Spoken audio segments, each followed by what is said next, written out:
Página 37, exercício 1. Determine o domínio das seguintes funções. Galera, essa função aqui, ó, ela não teve alteração nenhuma na função no x da função tangente. E nós estudamos que a função tangente tem um domínio que é x pertencente aos reais, tal que o x seja diferente de alguns valores aí. E isso, π sobre 2, aqui é o eixo da tangente, aqui não dá para achar o valor da tangente, ó, não dá. 3π sobre 2, e todos os cômputos a esses dois, que para ficar elegante de escrever, π sobre 2, mais kπ ou π vezes k, onde k pertence a z. Por que pode ser positivo ou negativo o z? Para eu poder dar a volta para um lado ou dar a volta para o outro do círculo trigonométrico.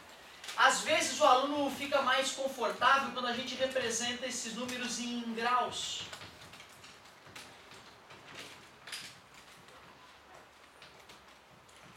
Fica mais fácil para ele perceber que é 90, com mais 180, 270, com mais 180, 450 e assim por diante. Ou, se tu preferir, 90 menos 180, dá quanto? Desculpa, 90 menos 180, menos 90, menos 180, menos 170 e assim por diante. Muito bem. Só tem um detalhezinho, ó. O x agora sofreu alteração, né? Concorda comigo? E o que esse cara não pode dar? O x mais 3 não pode ser o quê? Pode ser π sobre...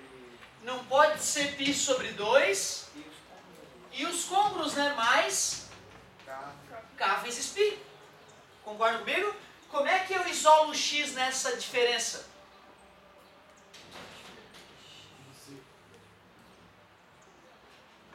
Multiplica ambos os lados. Por 6. Por 6 porque está usando...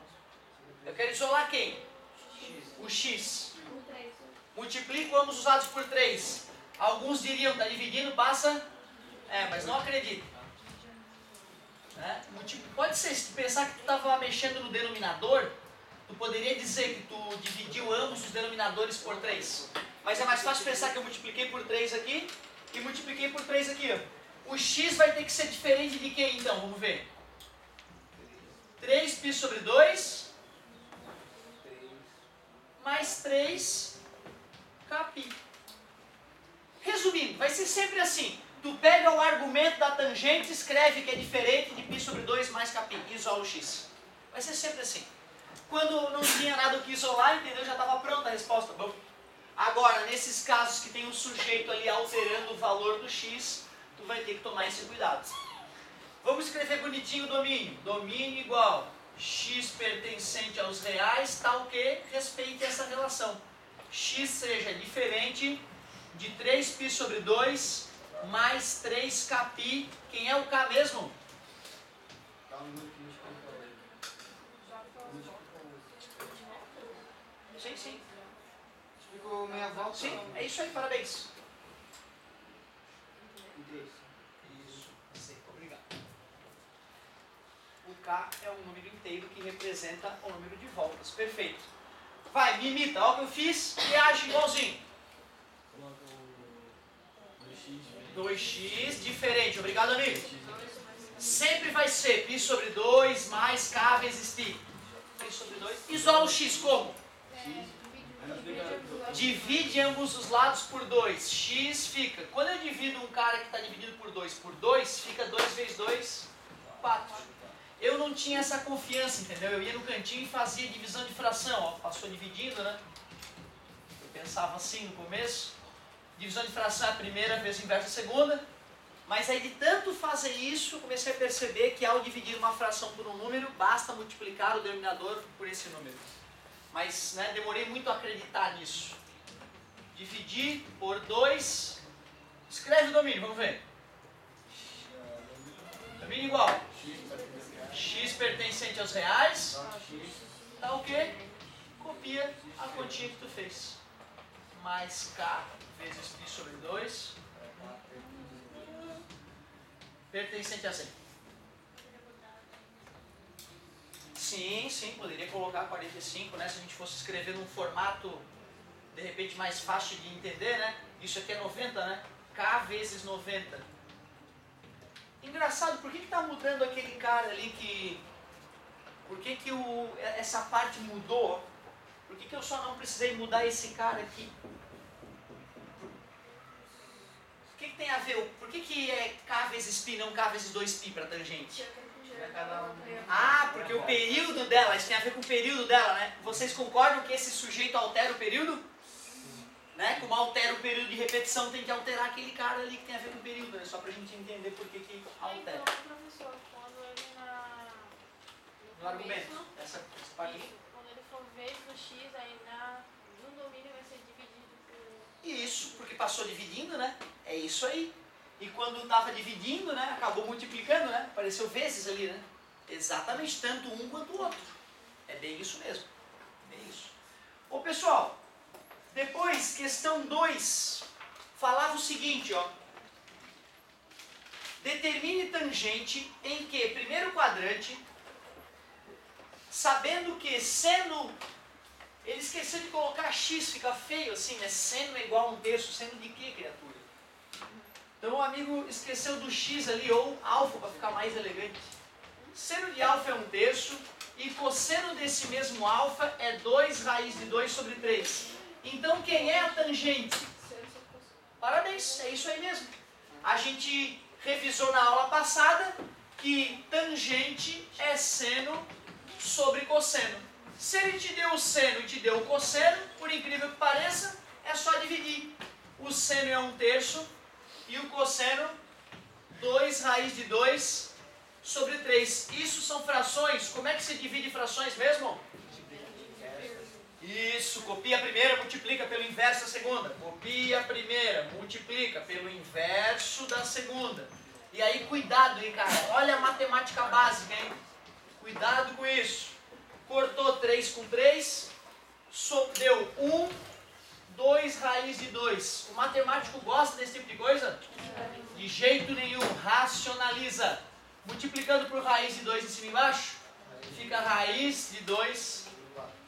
Isso, 2 vezes raiz de 4, que é 2. E para a galera que está mais agilizada, não tem problema nenhum ter escrito raiz de 2 sobre 4. Será que o sinal está correto? Ele falou que era de que quadrante? Primeiro, né? Primeiro quadrante é tangente da positiva. Concorda comigo? Então, show de bola. Tá positivo, tá tudo tranquilo. A questão 3, essa aqui era a questão 2. A questão 3, se não me engano, era bem parecida, né? Depois que me arrependi de ter pedido a 2 e a 3 para outra turma. Questão 3. Determine a tangente em que, segundo quadrante, sabendo que seno, esqueceu de novo, vamos usar a beta agora. Pois é, né, cara, que não é comum, tá? Eu confesso a vocês que eu nunca tinha visto, porque assim, ele tem que me garantir que está falando do mesmo ângulo, sacou? Ele tem que me garantir que se aqui for alfa e aqui for beta, são ângulos diferentes. Aí ele vai ter que dar alguma informação sobre esses ângulos para poder trabalhar. Como é que é mesmo? Esqueci, meu Deus. Seno. Claro, tangente é seno dividido pelo cosseno. Ele me deu os dois, então é mais matemática básica. 1/2 dividido por menos raiz de 3 sobre 2. E divisão de fração é a primeira? Obrigado. Menos raiz de 3. 2 sobre 2. 2 dividido por 2 dá 1. É o equivalente a gente dizer que a gente eliminou eles da conta. Ficou menos 1 sobre raiz de 3. Lembrando que quando tem menos assim, pode ser em cima, embaixo ou no meio. Tanto faz. Só não pode botar 2, né? Que menos com menos a divisão dá mais. O que a gente faz para deixar a resposta mais bonita? Racionaliza multiplicando por raiz de 3 em cima e embaixo. Tangente de beta é igual a menos raiz de 3 sobre 3. Pô, nesse caso, essa tangente aqui, eu não sei que ângulo é esse. Não sei que ângulo é esse, mas aquela ali dá até para descobrir quem é o ângulo. Alguém arriscaria?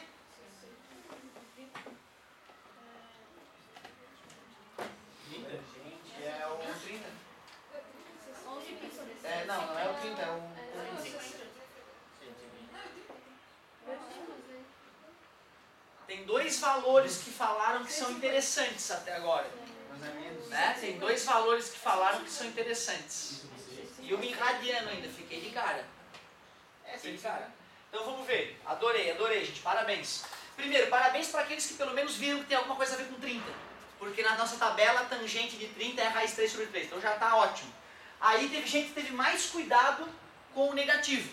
Quem olhou para o negativo percebeu que a tangente é negativa só no segundo quadrante e no quarto quadrante. Como tinha a ver com 30 graus, teve gente que falou 150, porque subtraiu 30 graus do 180, né? Beleza? E teve gente que pegou 12π sobre 6 e subtraiu π sobre 6, cara, e falou 11π sobre 6. Olha que legal. Porque ele também faz 30 graus, né? Π sobre 6, né? Certo? E aí tá certo, é 300 esse aqui, né? Então os dois ângulos respondem àquela equação. Eles e os infinitos outros côngruos. A gente poderia responder 150 mais K vezes 180. Concorda comigo? Seria a solução daquela equação. Porém, ele me garante que é do segundo quadrante. Por isso que o beta, na verdade, seria 150. Ou 6π sobre 6 menos π sobre 6, 5π sobre 6.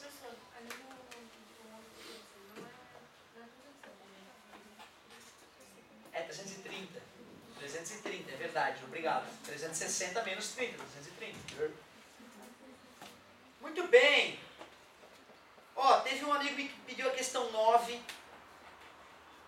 e tinha que usar lá no primeiro B, o amigo pediu, né? A pessoa faz a 9. Eu fico todo bobo, né, cara? Pô, o cara pediu uma questão que eu não pedi, eu fico arrepiado. E aí, claro, ele tinha lá a tentativa, que é nobre, né? Não é só, faz aí. Então, precisou daquela outra relação para matar a questão, que seno ao quadrado mais cosseno ao quadrado é igual a 1, a relação fundamental. Então, se tu quiser arriscar a questão 9 e outras, além de saber que tangente é seno sobre cosseno, talvez tu precise disso também, ó. Assim, se tu sabe o seno de um ângulo, tu acha o cosseno dele e é só substituir na formulazinha da tangente. E vamos fazer a tarefinha daquela outra parte do final da aula, né? Função composta e função inversa. Vocês sentiram que ficou mais fácil?